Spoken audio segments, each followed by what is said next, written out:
Yes, Tom, you wanted to see me. I announced my arrival at the managing director's office, having been signaled by him. Yes, thank you for coming, Mike, he replied with a smile as he stood up from his desk. I'd like you to meet George, whose company has taken an interest in our new gearbox. Nice to meet you, I replied, extending my hand in greeting as he started to rise from his seat to meet my gaze. And then I stopped, as they say, on the spot. Mike! George Campion, grunted in surprise. Mr. Campion, I replied formally, equally surprised, and let my hand drop again. You two know each other? Tom grinned, apparently not noticing the hostility that existed between us, or perhaps we were just too shocked to openly display it. How do you two know each other? Mike worked for me a few years ago. Campion, or George as I'd always known him, beat me to it, telling the truth but omitting the other, more controversial connection. That'll make things easier, Tom continued. A brilliant engineer but never known for his people skills, and still not realizing how uncomfortable the other two men in his office had suddenly become. Perhaps you could show George our production facility? Maybe I could, I muttered, turned my back on Campion and headed for the door, leaving it up to him to decide whether he would follow me or not. He did. I guess he had to, and I quickly strode down the hallway, hoping he'd keep up with me, and intending not to stop until we were out of the office and at the edge of the parking lot and alone. What the hell are you doing here? I growled angrily, turning to face him, not the least bit bothered by the fact that he was bigger than me, and apparently in every way, which was probably the root cause of the tension between us. I swear, Mike, I had no idea you worked here, he sighed, raising his hands in a peace sign. We hadn't heard from you in years. We weren't even sure you were still alive. Thanks to you, I'm almost gone, I snapped, wondering why I didn't just nail this guy like I should have done all those years ago, back in the days when I had all my fingers. Sorry, he sighed, shrugging his shoulders.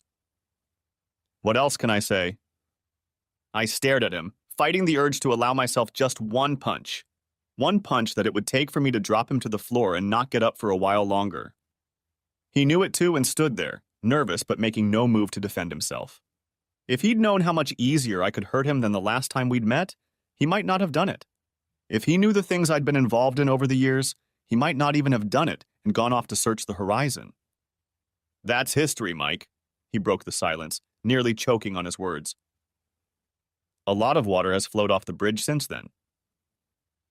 And a lot of blood, I muttered to myself, gritting my teeth but feeling my inner rage subside until I felt myself breathing calmly again. Too bad none of them were yours. How's that, bitch? Fine, Campion replied succinctly, ignoring the insult I'd hurled at his wife and not wanting to talk about her anymore. Perhaps all was not well in the Campion household, and that didn't disappoint me in the least. And child? She's fine too, Mike, he replied, suddenly brightening up and risking a smile. Ginny's 4 years old now, and she's a happy and beautiful little girl. So who did she take after? The big question. The one that would have been asked by the elephant in the room, had it been there. She takes after Jenny, Campion answered confidently. And not on me? Not exactly. Or are you? Not so that you notice, he answered calmly. That's right. We better go check out the factory, I muttered, turned my back on the bastard, and strode away, again not paying attention to whether he was following me or not. I went to a top university and graduated with a good degree in engineering, but at the time, I didn't know what career path to take. I think I was as surprised as anyone that I was attracted to the Army recruitment team that visited our university in my final year, and even more so that I was signed up for short-term service in the Royal Engineers. I immediately became an officer and committed to 3 years of service to the Queen, with the option to make it permanent at the end of the term, or not. These turned out to be the 3 best years of my life, despite the fact that there were no major conflicts during that time, or perhaps because the sense of camaraderie was such as I had never experienced.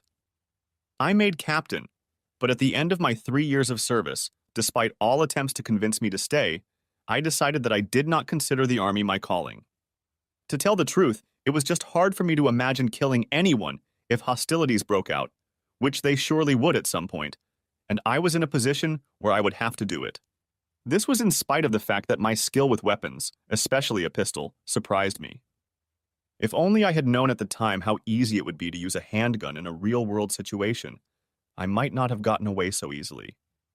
After leaving the Army and getting over the hangover of all hangovers that my fellow junior officers felt it necessary to give me as a discharge present, I found that 3 years of service had not gone to waste. The time spent in the field with the Tank Recovery Squad and my engineering qualifications allowed me to get a job with one of the companies that manufactured them. Maybe not exactly tanks, but a whole range of armored vehicles that were to become increasingly necessary as conflicts in the Middle East and elsewhere heated up. I was never a pure engineer, more of a sort out the faults and make things work kind of guy, and this, plus my Army time, made me the perfect cover when dealing with our customers, whether British or from other countries, often in bloody awful places. Life was great and was soon to get even better when I turned my attention to Jenny, the boss's assistant, and even more so when we discovered it was mutual. 3 dates and both of us were not virgins, but without too many questions we found ourselves a very comfortable match in my very comfortable bed. 6 more months and lots of bedtime and I popped the question, she gave the appropriate answer, and we became Mr. and Mrs. Mike Jones. My seemingly happy and relatively carefree life continued.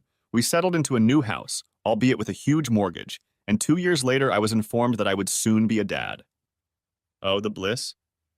We hadn't planned for it, but as Jenny's lump was just starting to show, my joy grew and the whole world seemed perfect. And suddenly, it wasn't. There's something you should know, Mike, Jenny surprised me one evening. What's wrong, dear? I asked, admiring her soft blonde hair and stroking it. It's the baby, Jenny murmured. What's wrong with him? I demanded, suddenly panicking as I worried about what she was about to tell me. Nothing, she snapped back, confusing me. Then there's nothing wrong with our baby. What's the problem? That's the problem, Jenny sighed. It might not be our baby. Nonsense, I laughed, wondering what she could be thinking. Of course it's our baby.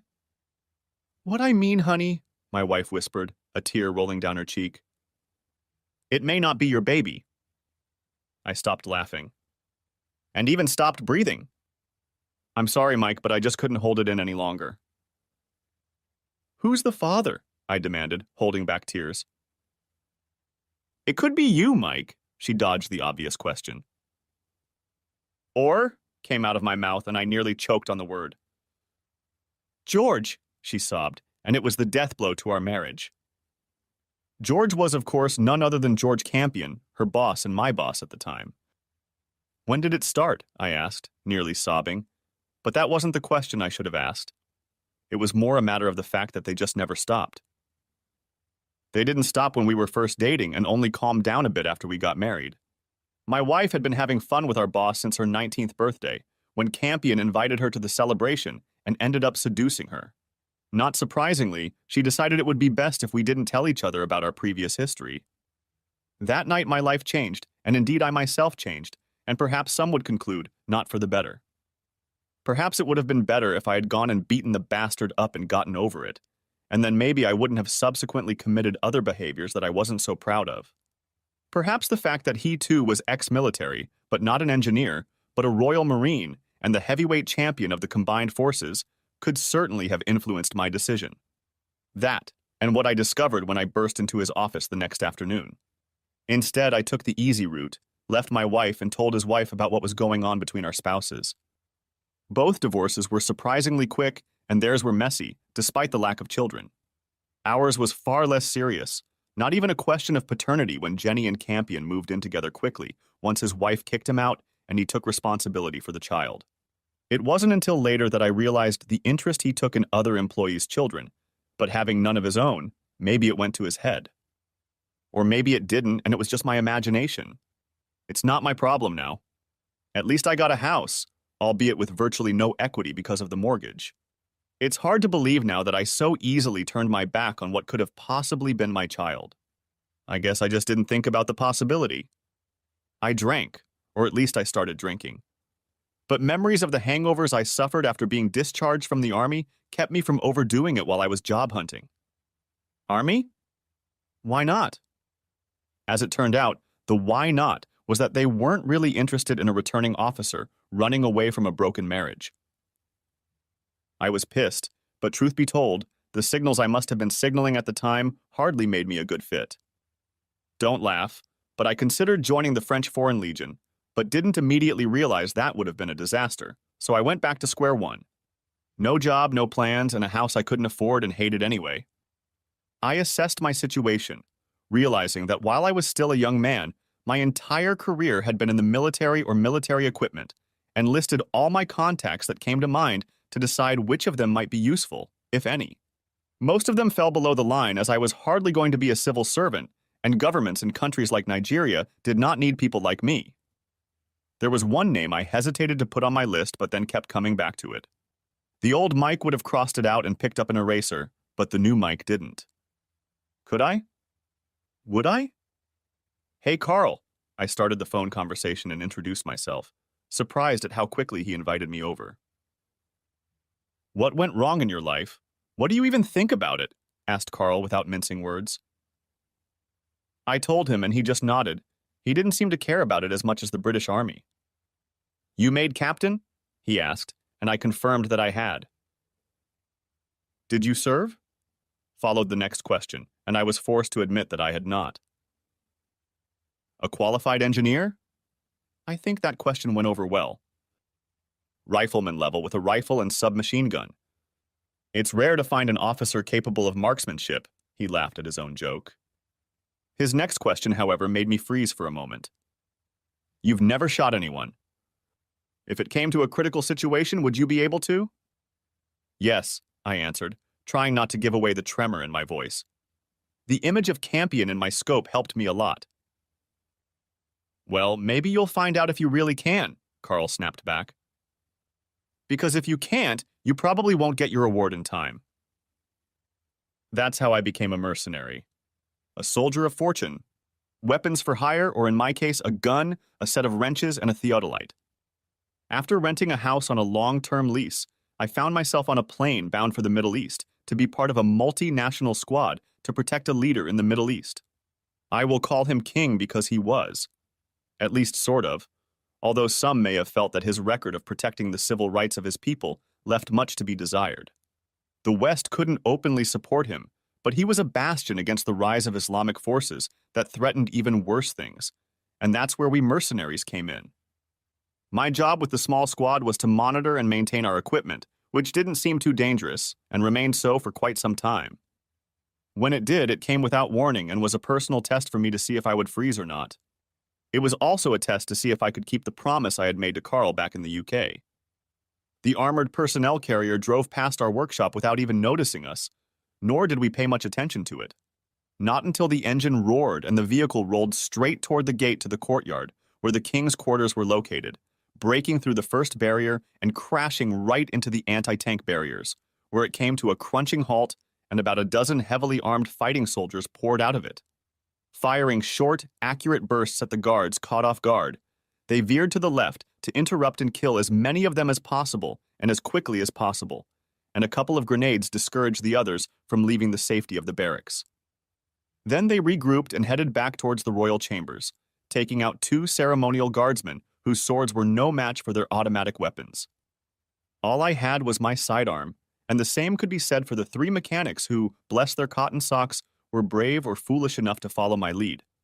Had we faced them head-on, we would have been annihilated in seconds, but by sheer luck or will of fate, because it certainly wasn't due to military cunning, we attacked them from the side as they rushed back across the corral with only limited cover in the form of the machine we were working on. Without hesitation, I dropped to a knee, calmly removed the automatic from the safety, took aim, and opened aimed fire, not wasting more than 1 bullet on each of the creeps before switching to the next. Fortunately, though apparently not entirely successfully, 3 of my men followed suit, and in a matter of moments we took out 6 of them and at least a couple more who were looking for escape. But it was too late, because by then the other soldiers had recovered from their surprise and were showering them with a hail of bullets. Silence. Such silence that it was shocking. The horrifying cacophony of death subsided as quickly as it had begun, and the others, like me, watched the carnage, marveling that any of us were unharmed. Then came the shock. Different people deal with the aftermath of battle in different ways. Some seek solitude, others just want to kick themselves. I was the former, and it wasn't very pleasant. I bit the head off the unit commander as he clapped me on the back and congratulated me heartily. Not normally a very sensible thing to do, as he was a former SAS man who probably had 3 ways to kill me just by smiling. He did smile, but not like that.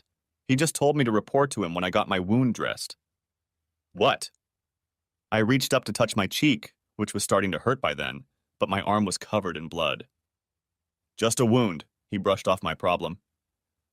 When it heals, you'll look like a pirate. The women will love that. He understood. He'd certainly seen it all before. What a show you put on, Mike, he greeted me an hour later as I stood before him, the major in his office, my wound patched but still sore. I had 3 good men with me, sir, I replied.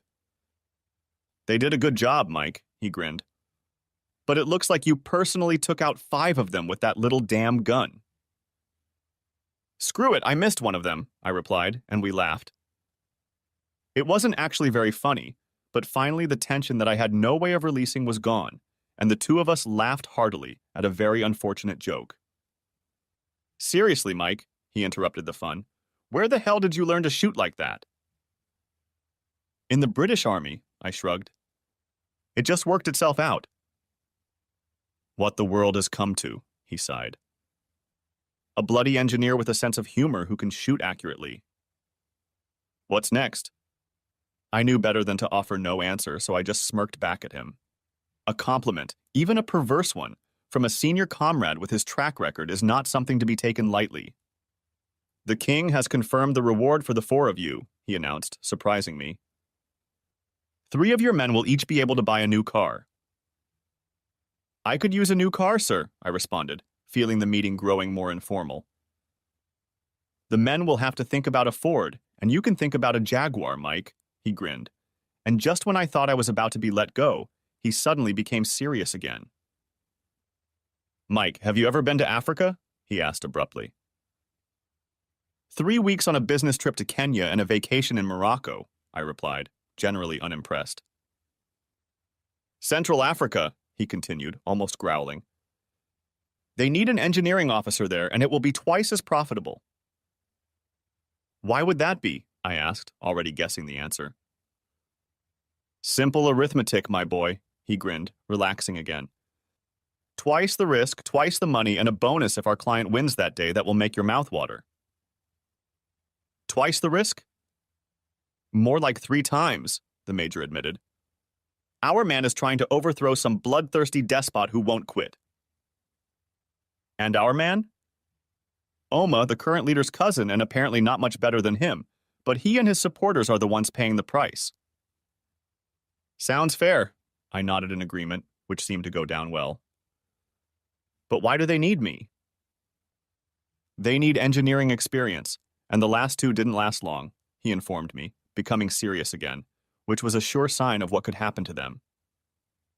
This time they need someone who can take care of themselves. Someone who can shoot accurately and won't hesitate when it comes to fighting. When do I leave? Damn, I really wasn't the same Mike I'd been not so long ago. So a few days later, with enough premium in the bank to buy a Ferrari, I and 5 others found ourselves on an executive jet bound for Dubai to make various connections. The others were headed to Europe and possibly beyond, while I was headed to some godforsaken country in Central Africa, somewhere east of Nigeria and north of South Africa. I made a 2-hour stopover on the way, but I was facing a 4-day layover, described as a vacation, but I suspect more likely due to a lack of people willing to fly where I was going. They were fine with the hotel, though, and soon I was sitting on my balcony at the 5-star Grosvenor Hotel, holding a glass of something in my hand. After a quick dinner, I went to one of the clubs the hotel had recommended to me, where I discovered that my scar gave me a seedy look that made other guys go out of my way. As my former boss suggested, it also acted as a magnet for women, or maybe it was the money I was waving around. As it happened, I ended up with a professional, a tall Russian blonde who proved that money was worth money. All was well and even better than I had hoped. However, the wonderful new romance ended after breakfast the next morning when Olga, the new, albeit temporary love of my life, took my money, kissed me, and left me her card. The next day was spent exploring Dubai, including a boat ride, a visit to the rugby field where my uncle had played 10 years ago, and even the sewing of 2 new shirts, which were made for me by tailors on the outskirts of the city in 24 hours. After returning to the hotel and taking a relaxing shower, I took the long elevator ride, intending to have dinner at one of the hotel's great restaurants and spend another night in the city. This night started very differently from the previous one, except that the girl was Indian, from Kerala, not loaded, exquisitely beautiful, but different. "Maybe I'll hold you to it," Neha said. "Where did you get the scar?" she finally asked, and the novelty of the question became apparent. "From a terrorist's bullet," I replied, smirking and surprised when I realized that I was actually telling the truth. "Sort of." "Take the other one out," Neha laughed, figuring I was joking. "You probably got your cheek caught on a nail or something." "Do you want to see my other wounds?" I asked. "Where are they?" she giggled. "Where I can't show you in public," I replied, lying that I didn't really have any, except for a scratch on my knee where I hit a table a few days ago.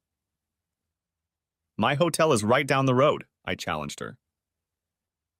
"What are you waiting for?" My petite Indian beauty accepted the challenge, took my hand in hers, and led me through the crowded room straight to the exit. "Well, here we are," I finally sighed. "Mike Jones?" a big smart guy standing at the entrance asked. "Who's asking?"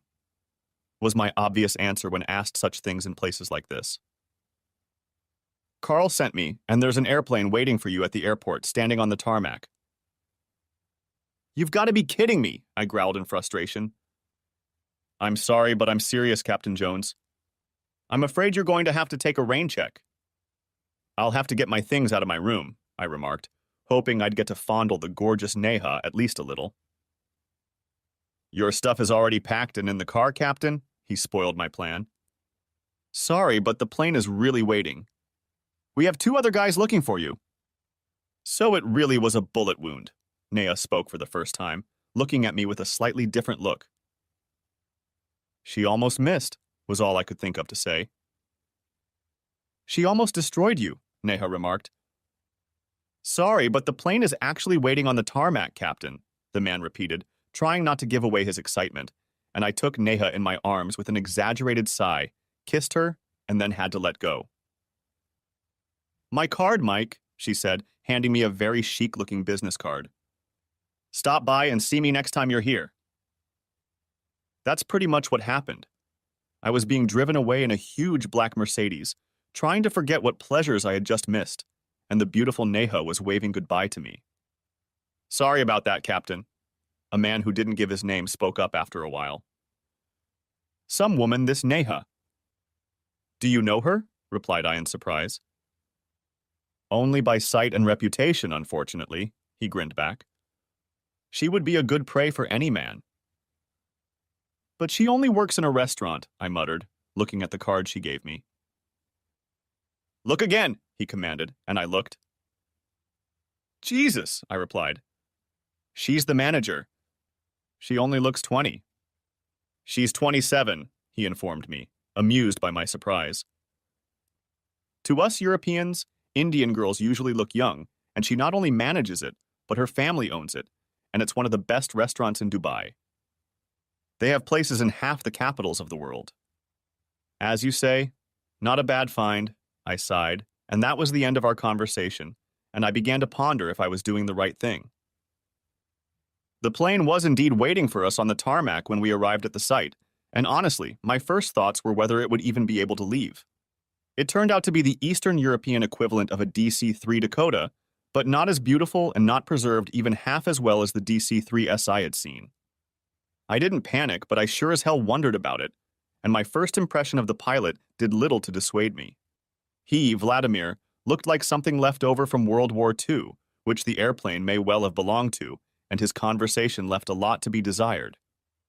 How wrong was I? By then, I knew a little about questionable airplanes, drunks, and even worse pilots, but Vladimir, despite his lack of conversational skills, appeared to be a master at the wheel of his machine. I joined the 3 other passengers already aboard the plane, but got nothing but grunts from 2 of them and a look of pure hatred from the third. Perhaps they were angry at me for keeping them waiting. The takeoff went perfectly, and the sound of twin engines suggested that the beast was probably in better condition than its appearance would suggest. Perhaps there was a reason for it, but I decided it was best not to consider what it might be. For several hours we flew without uttering a word, although the noise the airplane was making would have made it difficult to do so.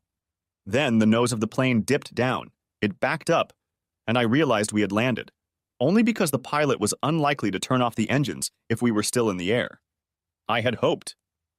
Vladimir crawled back in, told me to stay put, opened the door, and kicked out the other 3 who left without much enthusiasm. And to this day I have no idea who they were or what country we left them in. My faithful pilot climbed back up onto the fuselage, handed me half a bottle of vodka, honored me with a peculiar smile, and returned to the cockpit. 10 minutes later we were rushing down the unfamiliar runway again, and then we flew off like a bird. With no one to talk to and not enough light to read by, I reluctantly let my thoughts drift back to the day Jenny burst her bombshell, and also to what I'd discovered when I'd gone to meet the damned Campion. I jumped out of the house, terrified of what I might do if I stayed. By the time I got home that night, somewhat thinner of course, Jenny was already in bed, so I slept on the couch. She had gotten up before I woke up and apparently decided not to wake me up. This was probably a mistake on her part, because if she had, we might have gotten somewhere. Eventually, I got up, took a shower, got dressed, and then sat there wondering what the hell to do next. My beautiful little world had been shattered, and shattered by the person I loved most in the world. During lunch, I went to get a dog hair after needlessly biting the head off a bartender who was too talkative. It was then that I made the decision to go and meet George freaking Campion. To get his side of the story, though, I had no idea how that would help. Maybe I had something else in mind. I drove to the factory, past the guards at the gate, half expecting them to deny me entry when I showed them my pass. Once inside, I nodded to the receptionist and a few coworkers, almost not understanding how they could act so normal when the world had changed so drastically. I didn't go into my office but headed straight for the director's suite, ignoring the woman behind the counter as I floated past, barely hearing her say that Mr. Campion was busy and couldn't be disturbed. Maybe it was for the best? Swinging the door open, I stepped inside and froze. Campion was indeed there, presumably in a meeting with the other 3 principals, so it was no surprise that his assistant was also present. The 3 men were dressed as you would expect formally, even the ties were out of place. The assistant, Jenny, my wife of course, was wearing high-heeled shoes, a pair of not too flashy earrings, and that was it. "Shit!" growled Campion, spotting me, and everyone else in the room, including me, fell shocked silent. "Nothing's going on," Jenny gasped, which seemed rather silly to me, since she was standing surrounded by 4 fully dressed men. "It's not what you think, Mike," she pleaded, tears already rolling down her cheeks as she took a step towards me. I finally felt the engines of the DC-3-like airplane stall again, the nose down, and again made a flawless landing, which, considering the condition of the grass runway that awaited me as I exited the plane, was no small accomplishment. In the dim light, I was taken to the edge of the runway under the cover of the surrounding foliage, only to hear the roar of the airplane's engines, and it descended back onto the grass runway and into the air.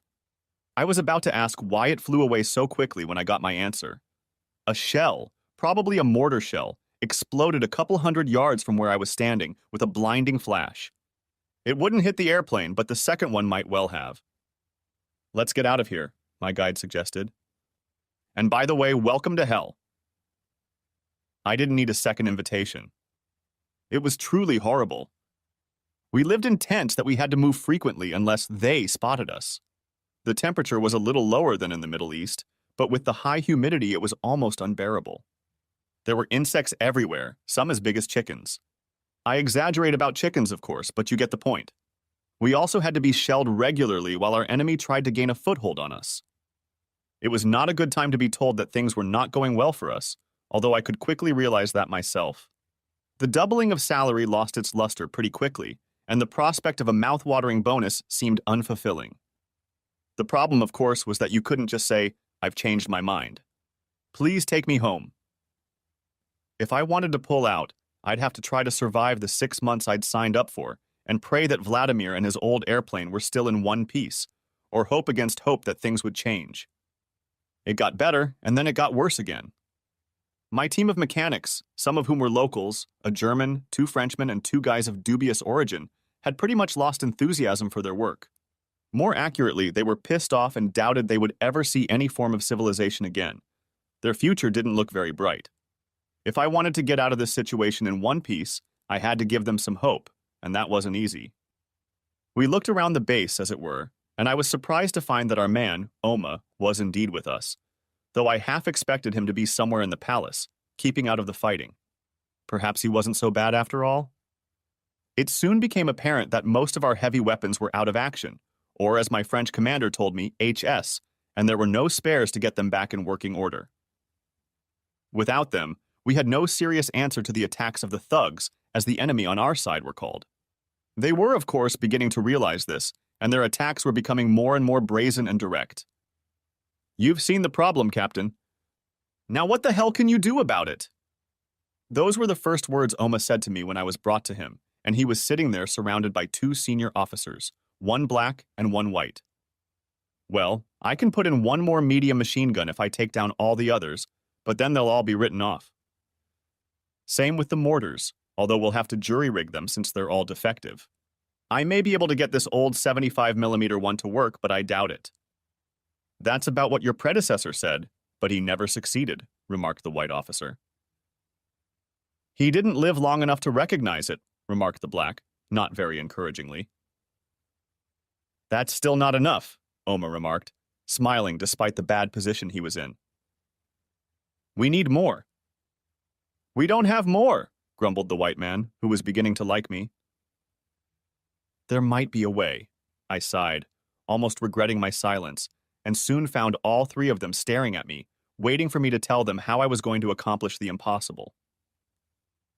The heavy machine guns the Russians have basically the same problem. It's part of the trigger mechanism that has failed. If I had 5 of those machine guns, you'd have 5 more heavy machine guns. "We don't have 5 spare triggers, you fool," snapped the white guy. "But we could make them," I suggested. "There's a lathe and other equipment in the shop, and Renee claims to have experience with it." "It might be possible." "What's the problem?" Omak asked, smiling obediently, but knowing full well that there was more to it. "We need a template," I sighed. "The others are all cracked and uneven." "We don't have a template," my troubled boyfriend, whose name I wasn't even told. "I think we do," Oma sighed, guessing what I was implying. "We still have the last of those guns working." "No way in hell," the officer shouted. "It's the only one that still works properly. Without it, we're screwed, so there's no way you're taking it apart." "Without the extra firepower, we're finished anyway," the black officer commented. "Do it, Captain Jones," I ordered. "Let's pray that in the meantime we can hold them off. When a situation is at rock bottom, that's when real men come to the forefront and change the course of history. At least that's what happens in the movies. Unfortunately, it's not like that in real life, and if things are bad, chances are they're only going to get worse, and my brilliant idea turned out to be a complete failure. We removed the mechanism from the last working machine gun and hurriedly returned it to the workshop where another non-working machine gun was waiting for us, intending to get it back to the perimeter line as soon as we had successfully made a replica. Unfortunately, we then discovered that René might not be as proficient with the lathe as he had assumed, or the metal we were using wasn't good enough. He gave it a try. He made 3 pieces. 2 didn't fit, and the third broke in half when we tried to put it back into the machine gun. We stood with our heads bowed, wondering what to do next, not realizing that things could get worse, when suddenly it did. The sudden burst of fire meant that another attack had begun on our position, and we all fell silent, hoping that it would subside and that it was only a small skirmish, for if it was not, no cavalry would come to save us. I looked around my group of 8 mechanics and saw every emotion from despair to calm acceptance of our fate, for they all looked to me as leader. Our defensive fire was certainly instantaneous, but without the heavier machine gun, the difference was obvious even to us. Obvious and heartbreaking as we looked toward the defensive perimeter behind a line of dense trees and brush, no more than 200 meters from where we waited, knowing that violent death was on its way. "Merde!" shouted Renee, as we heard our only remaining medium gun hiss and fall silent, and the remaining crackle of rifle fire seemed so pathetic. "They're breaking through," one of my men remarked. "They're going to overtake us." You can't imagine what that remark, however obvious, could do to you. We all knew what it meant. There would be no mercy. Anyone who survived the first onslaught they would not spare, for they would take no prisoners. Shrugging their shoulders one by one, the men boldly picked up their personal weapons, a rather motley collection of outdated rifles and pistols. Not much to counter the 100 or more heavily armed infantrymen we all knew would soon break through the forest perimeter and into the compound. As I drew my gun, my last thoughts were of Jenny, wherever she was, and whether she would ever know how I met my death in a faraway land. Would she mourn for me? Would she miss me? What would she say to me now if she saw my final state? I grinned unfunny, imagining her telling me to use the brains God gave me, her standard answer whenever she had no other answer. Use my brain? Screw it! Sometimes you don't see what's staring you in the face. Where the hell is that firing mechanism? I yelled, addressing no one in particular. It doesn't work, Captain, someone echoed. It's useless. Not that one, I shouted back. The original one, modeled after it. Several men realized what I had in mind, and with a satisfying click, the original mechanism slid into place of the Russian pistol that had been silent and unused for so long. Ammunition, I shouted, but the two had already begun to haul the heavy metal box up to the cannon, which by this time was lined up on the tree line, from which we knew the enemy might at any moment fall upon us. Too late, shouted someone as they broke through, 30 out of 40, perhaps in the first wave, pouring fire on everything that moved around them, and the light return fire of the few men left around the camp had little effect on their rapid advance. Wrong ammo, a soldier sobbed, trying to insert a roll into his rifle as the attackers annihilated the small band of defenders between us and them. Perhaps it was then that Rene showed himself in all his glory. He shoved the other man out of the way, turned the ammunition roll the other way, and slid it into the welcoming slot. Then he leapt for the gun and turned it around to meet the first of the attackers, who by then were almost upon us, bullets flying everywhere, the screams of the wounded on both sides chilling us. Music to my ears. I am not particularly musical even at the best of times, but the heavy boom of that fine Russian gun was the most beautiful music I have ever heard. We might all die that day, but we would not leave without taking many of them with us. I didn't have time to ponder what happened to that young man who had left the army years ago, not knowing if he could actually survive killing someone. A heavy gun pierced a gap in the attacking crowd, but a few still broke through and closed in on us. My gun was hot in my hand, and I shot them off every chance I got. Some of them were so close, I had to shoot into the gap between my men. We were being overtaken or not overtaken as my men chopped down the last of them, sometimes literally with bayonets the old-fashioned way. Then the next wave came upon us, much more numerous, but by then we were ready for it, with Rene firing his pistol in short, precise bursts, and the three of us manning it and keeping up the ammunition, while we all thanked the Lord that Rene somehow knew what he was doing, and prayed to a God we might not have had time for before, that the gun wouldn't jam.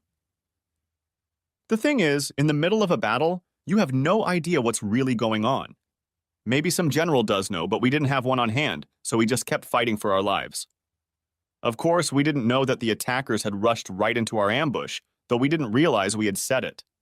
The last thing they expected was that by breaking through our defenses, they would run into the heaviest gun positioned far from our front line. Who could have? It was a ridiculous piece of military planning.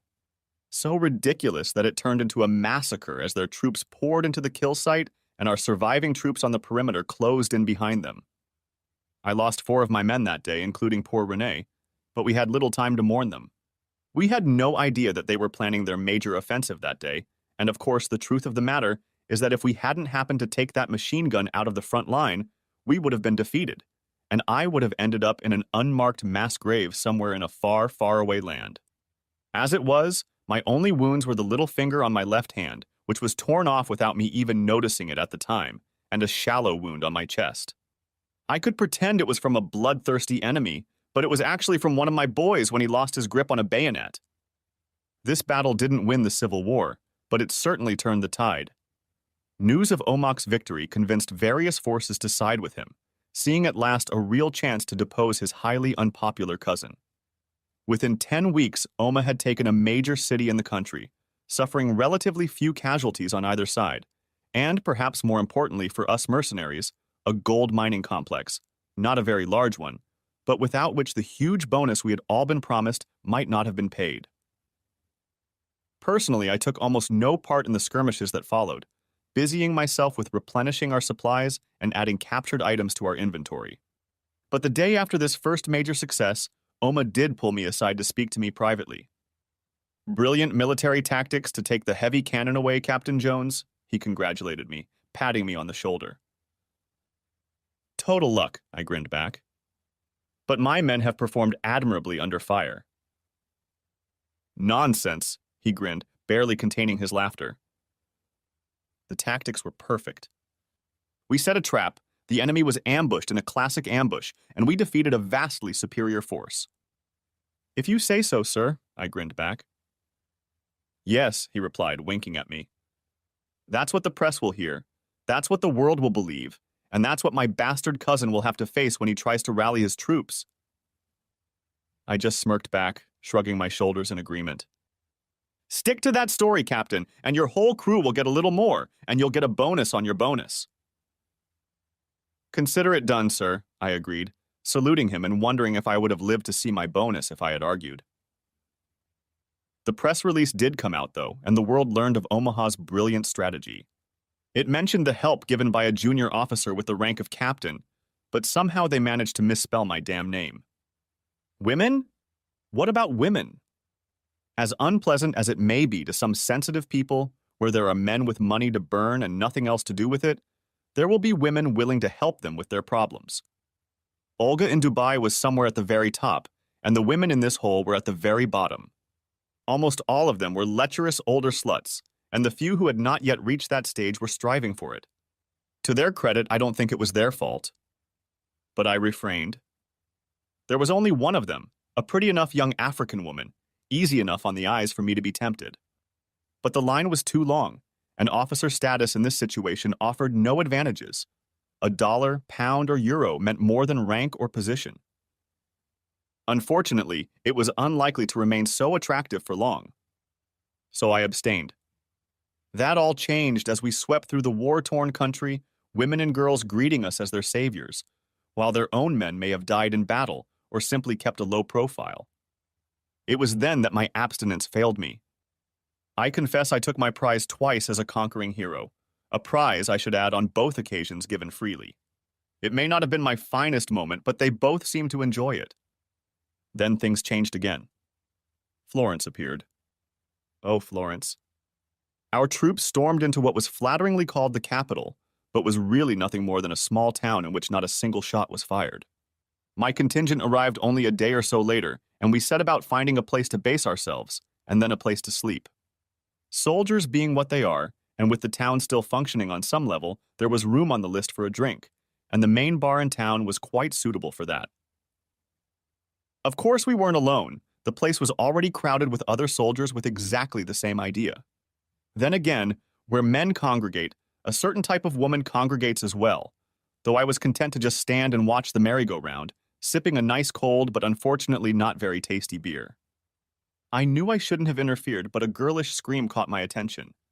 Squeezing through the crowd gathered around me, I soon discovered the cause. A young woman who was being mistreated, and who, unlike the other whores in the bar, was objecting rather vehemently. I forced myself to look away as it was none of my business, and I didn't want to face the rugged African soldier molesting her. I told myself I was a damn fool even as I squeezed through them to confront them, using my best officer voice to order them to stop. They, or rather he, stopped, but only to stare at me angrily in bewilderment. "Mind your own fucking business," he growled. "Let her go now," I barked at him, hoping it sounded a lot more confident than I felt. "Take him. Stupid white officer will be left alone," he tossed to his buddies, soldiers who were destroying without a second thought, probably just the day before. And they took a step toward me, smirks appearing on their faces that took my breath away. People were destroying their officers in this conflict, and I inwardly cursed myself for being such a fool and looked for a way out. The girl, whatever color she was doomed to her fate. There was no saving her, and it wasn't my problem. Please!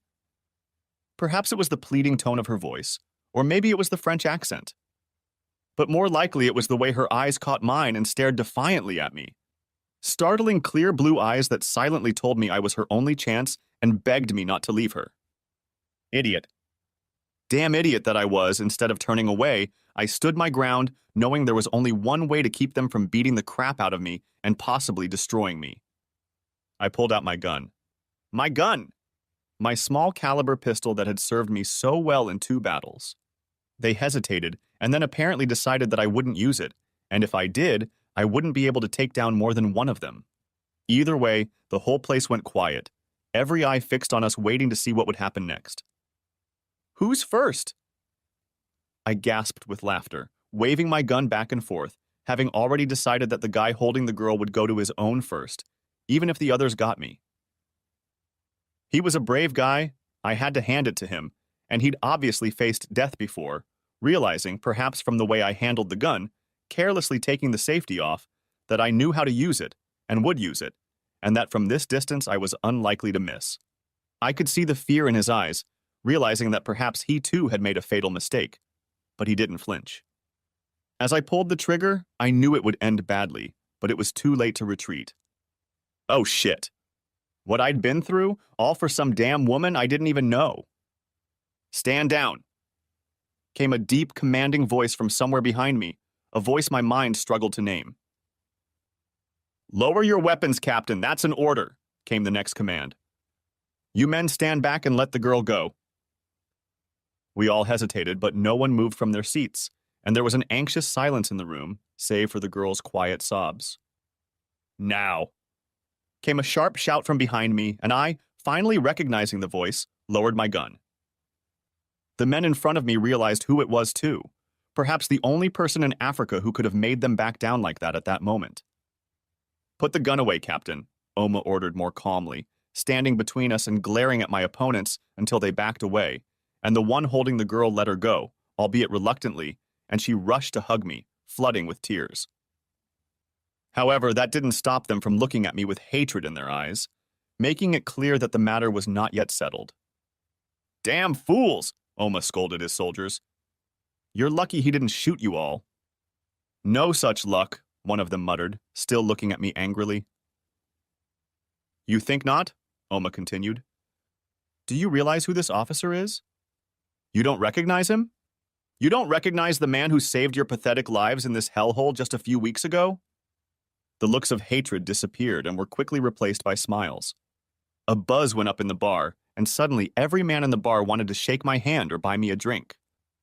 Split up and take the girl with you, Oma suggested quietly, keeping his eyes on the big soldier. I'll take it from here. Thank you, sir, I sighed gratefully, the adrenaline fading away, and the realization of how close I was to meeting my maker came over me again.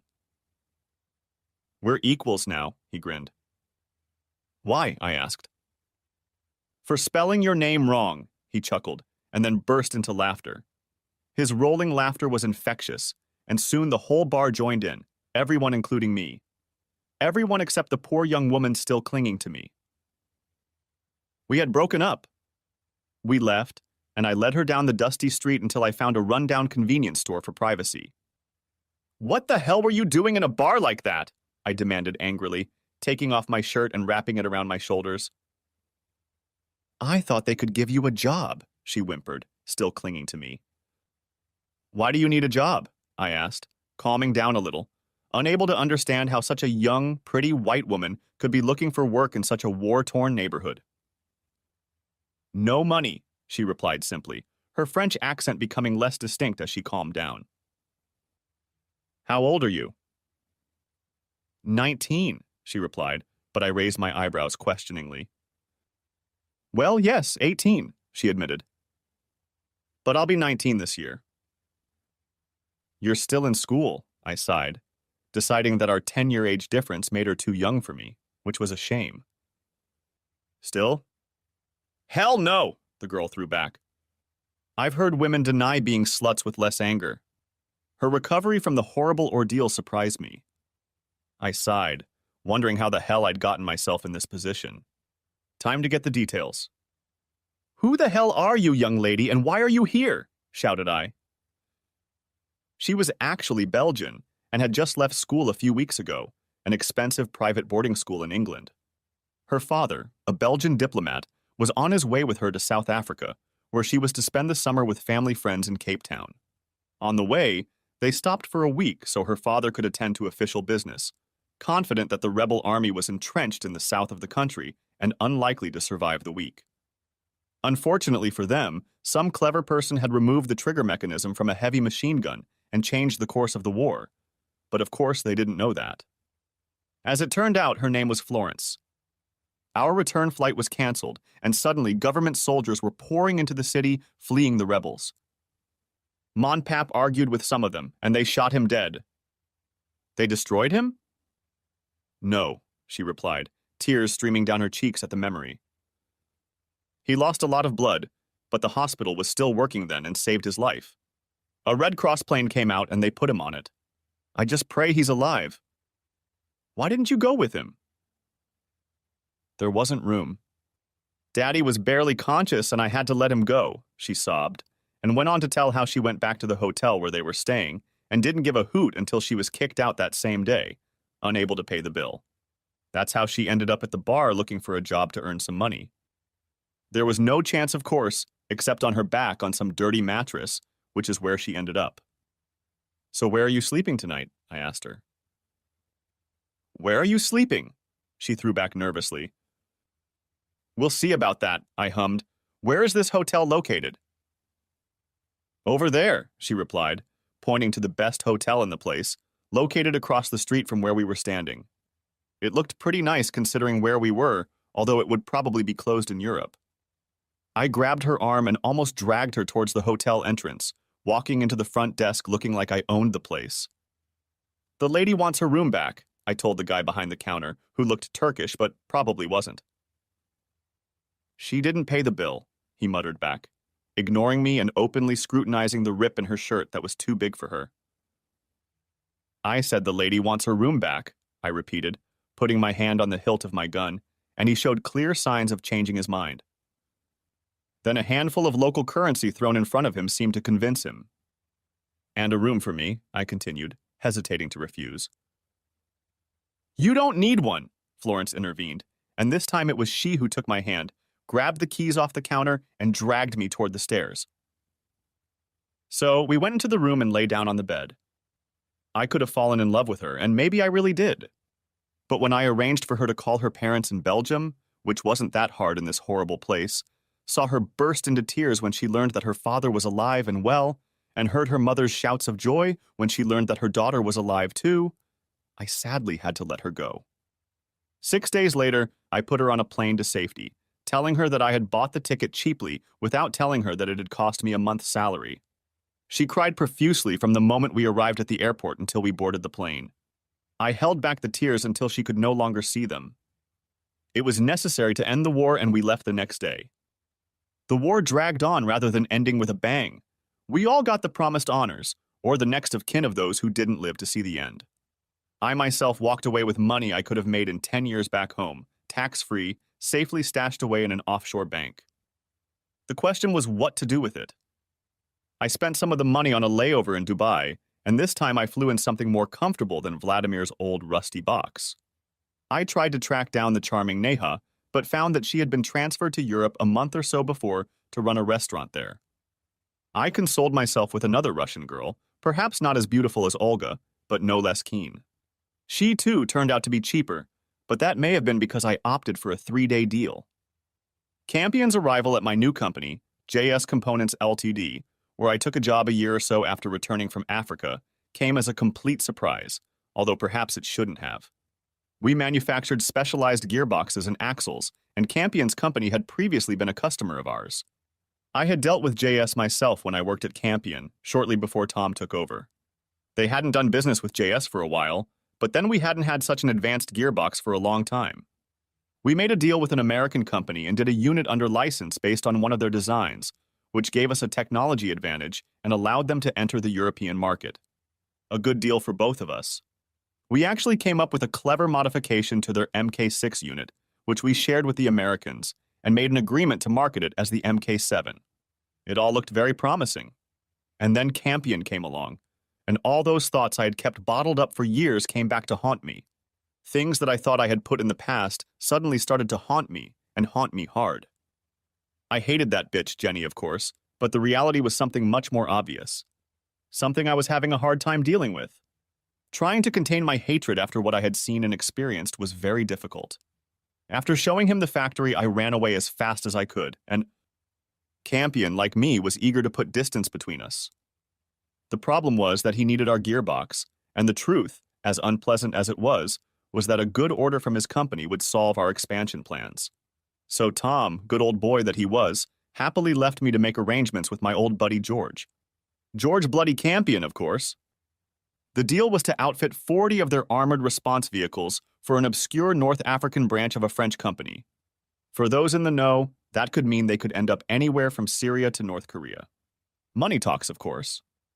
He wanted the MK7 box, but I convinced him that due to shipping times, he'd be better off with the MK6, and of course it was slightly cheaper. He agreed, or perhaps I should say he fell for it. I may not have been the great military tactician I was made out to be, but from a business standpoint, I just set a classic trap for him.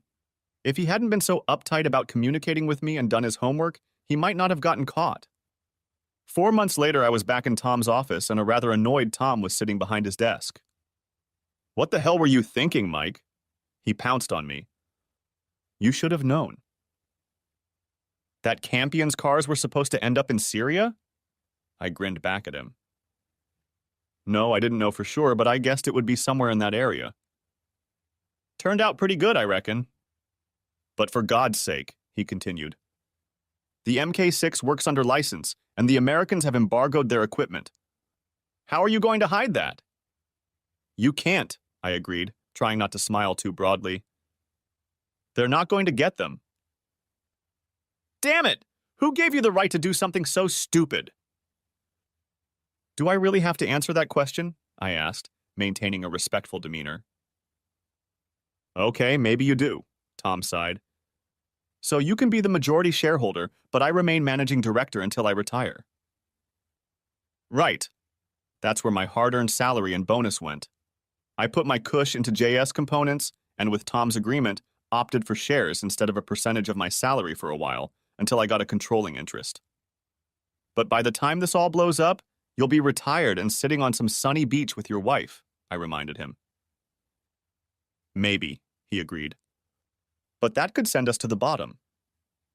What the hell are we going to do with 40 semi-outdated gearboxes?" "3," I grinned back. "And they were already in the warehouse." "What?"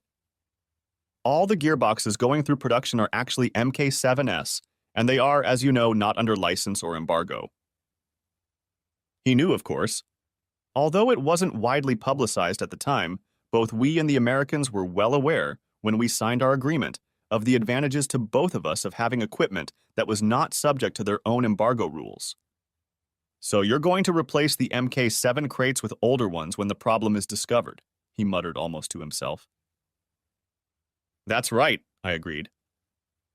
"But not at a normal price, I suppose," Tom concluded, not fooling himself. For the first time that morning, there was a trace of a smile on his face.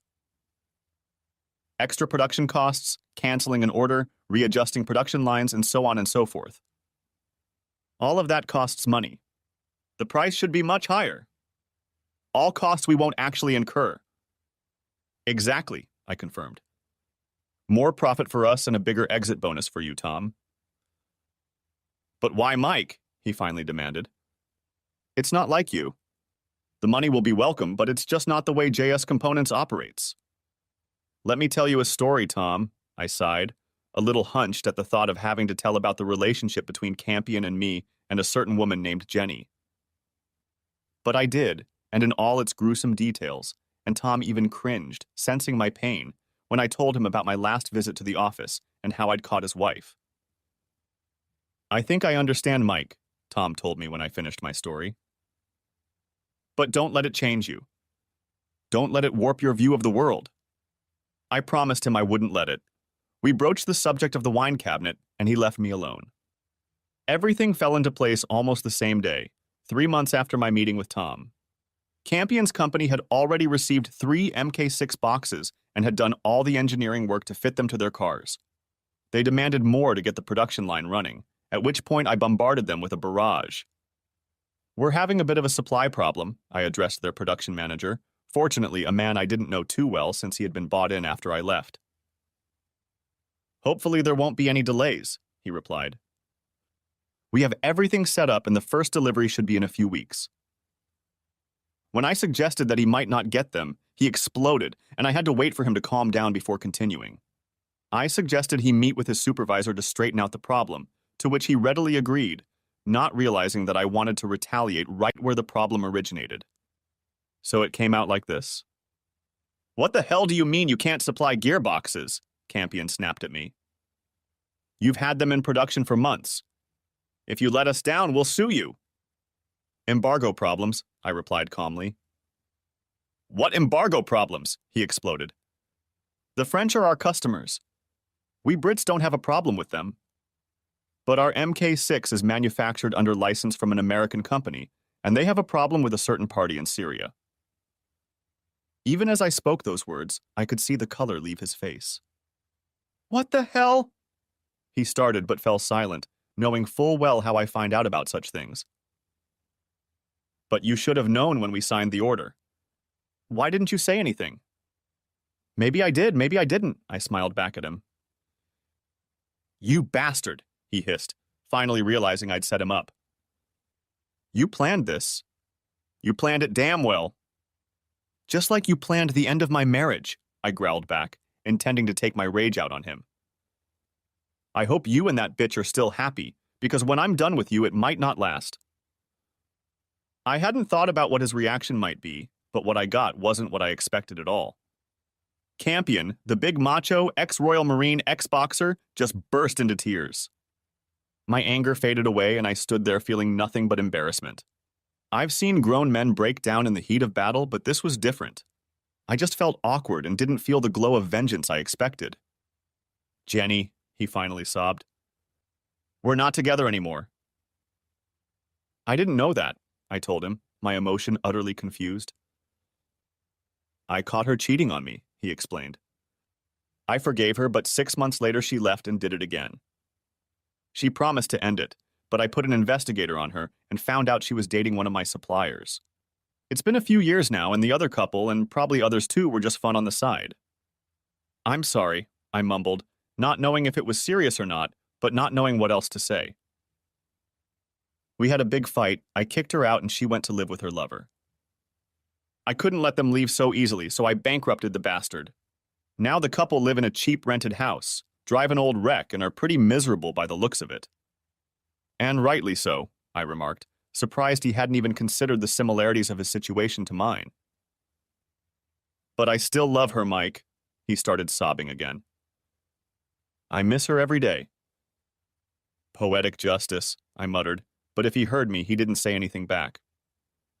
I decided that our meeting was over, and nothing more was going to happen that day. I turned and walked out of his office, doubting that he even noticed me leaving. I spent the next day trying to gather my thoughts. My earlier plans had been shattered by my meeting with Campion. Apparently he really did love her, perhaps more than I ever had. And what did that mean? I had planned to cause him serious financial problems and perhaps even bankrupt him. But now I wasn't sure. I wasn't sure of anything at all anymore. The days spent in Carl's company had changed the way I looked at the world and everything in it. We had another meeting, or actually several, and once again my plans and intentions took an unexpected turn. So much for being a great tactician. I didn't have to insist on a higher price for a more advanced gearbox, and indeed he and I hardly discussed the matter at all. Instead, to my surprise, I found myself discussing the operation of Campion's business. "I just found out that you actually own JS Components," he began our next meeting. "How the hell did you manage that?" "Came back with a shed full of money from Africa," I explained, offering no further information on exactly how I made it. I invested in JS and replaced Tom as director a couple weeks ago, but I only own a controlling interest. The other shareholders? He inquired. Old family members of the original owner. As long as they get their dividends, they don't interfere. Do you want to expand? He asked as if casually, and suddenly my interest turned entirely to him. Perhaps, I thought pertinently. Since Jenny moved out, I seem to have lost enthusiasm for the business. 5 years ago, you wouldn't have caught me in this embargoed business. I'm approaching retirement age, and Ginny's still a baby and too young to take over anytime soon, so the business may be up for sale. How much? I asked, not hiding the fact that my heartbeat had increased noticeably. He quoted a figure that seemed surprisingly reasonable, but I still crinkled my face slightly. Campion offered a slightly lower amount, and I grimaced again, but it didn't work the second time. He wasn't that desperate.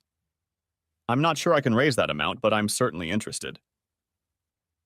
The banks will help, he offered.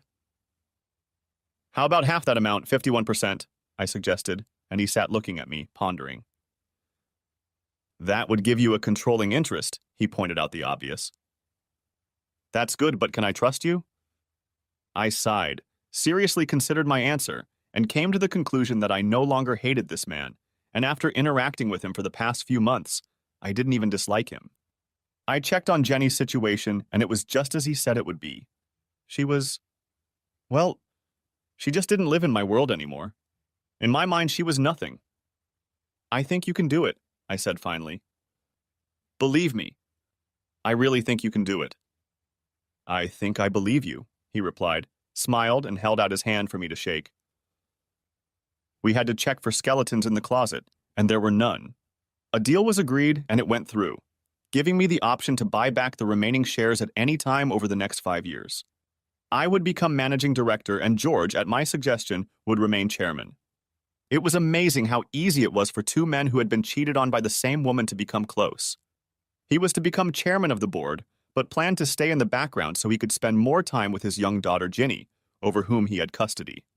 Upon meeting her, I was relieved to find that while she was undoubtedly pretty, I was clearly not her father. It suddenly seemed that from humble beginnings, I was at the head of my small but growing engineering empire. However, I still had a personal life. Casual liaisons with very attractive women were fun, but not what I was looking for in the long run. I wanted a pretty young woman who would become my wife, settle down in some suburb, have 2.5 kids, and of course a dog. Maybe in time? My new position gave me more opportunities to travel, and I had no trouble arranging a trip to Mumbai, where I knew for a fact lived the lovely Neha, who had moved there to work as a number 2 for her father in their hotel and restaurant business. This is Mike from Dubai, I introduced myself, calling her. Which one? She replied, rather disappointed, though of course a lot of water must have passed under a lot of bridges by then. The one with the scar, I replied, wondering if she would remember or if I was going to make a fool of myself. Oh yeah, she said encouragingly. Killed any other baddies lately? Just a few, I laughed back, wondering how she'd react if she found out how truthful my answer was. We chatted some more, reacquainting ourselves, and agreed to meet up later that night. I asked her out to dinner, but she declined, suggesting we go to some fancy bar she knew. Not hungry? I joked. Just for you, she laughed back. We have some things to do. Suddenly, I didn't feel hungry either. The bar was really fancy, very exclusive, and if I hadn't been with Neha, I probably would have had a hard time getting in there. Neha was just as sophisticated and beautiful as I remembered her to be. You left me very disappointed that night, Mike, she admitted. You're not the only one, I admitted in return. Come on, let's go meet the crowd, she said, and dragged me to the center of the place where all of Mumbai's young and rich crowd seemed to be gathered. The fact that Neha didn't stand out too much in the crowd was a testament to how beautiful the girls were. I had a whirlwind introduction, but I only remembered a few girls' names and none of the men's, and soon found myself being passed from girl to girl on the dance floor, all eager to meet the soldier of fortune who had returned from the war. I don't know what fantastic tales Neha spun them, but I soon stopped denying that I was SAS, a James Bond-type spy, a United Nations general, and even a paid assassin. True to form, I did manage to placate one young lady who asked me if it was true that I was a member of the royal family. The guys were surprisingly cooperative, considering how popular I was with their girls, though perhaps the stories, the missing finger and the scar on my cheek made them wary. A few of us moved to a private apartment nearby. Neha was with us, or at least I think she was, but the booze I had forced down my throat at some stage that night clouded my brain, and the rest of the night became very foggy. The next morning never came for me until noon, and I woke up wondering where the hell I was.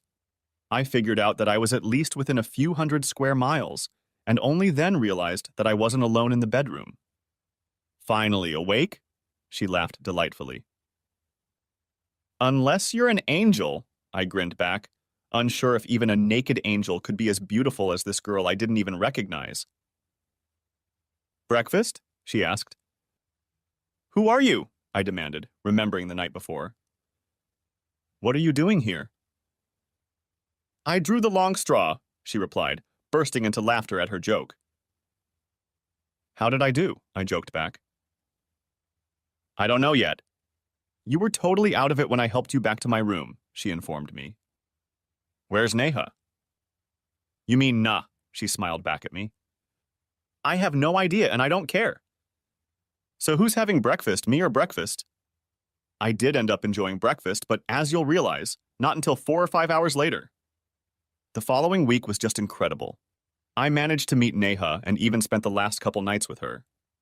Eventually, my excuse to stay there ran out, and I was forced to leave India and return to the UK, vowing that I would be back soon. Telling Neha that I would be back to get her. However, other opportunities arose in the form of a girl from my past, and I never returned and never saw the beautiful Neha again. 7 years later, when India and Africa were just a memory, albeit a vivid one, I was running not 2 but 3 successful businesses. A medium-sized manufacturing company that fit our profile came along and was added to our company. The new company was based in Belgium and came from close family ties, which allows me to jokingly refer to our business as multinational. This and the fact that I was very happily married to a beautiful, slightly younger woman and was soon to be a father again left me a very contented man. The days of abuse were in the past, but there was still one difficult decision to be made in about a month, give or take a week or so.